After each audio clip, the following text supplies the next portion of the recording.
What comes into your mind when you hear the sentence, resisting loneliness? When I hear it, the first thing that comes into my mind is an octopus, behaving like one, using all your tentacles to reach out to anything and everything that is around you, specifically people, old contacts in your phone, just to have this avenue, this route of escaping into something else rather than yourself. I would resist loneliness in this manner all the time, reaching out to old friends and renewing old relationships, dynamics, and problems even. There's no blame to be put on those people or anybody I reached out to. Actually, I need to apologize to them because there was an unstable person they did so. A person in a way that really did not like themselves. And because I didn't like myself, I therefore couldn't escape into myself every time I felt alone, since in myself I didn't really find contentment or just appreciation. So when I couldn't find it in myself, I would look for it in others. Outsourcing, you could say. But what did it bring me, this specific habit of acting like an octopus and resisting loneliness?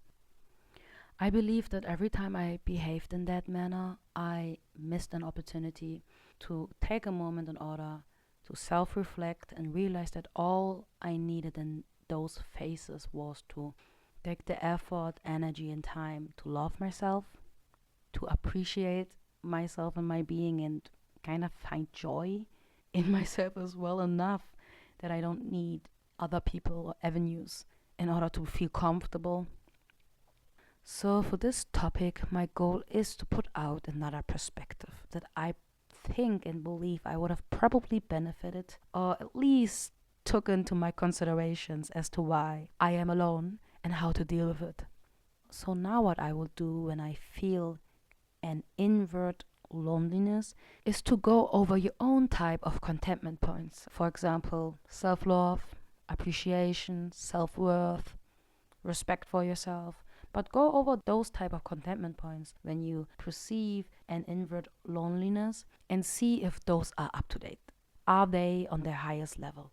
And if not, take some effort, energy, and time to improve or nurture them a bit.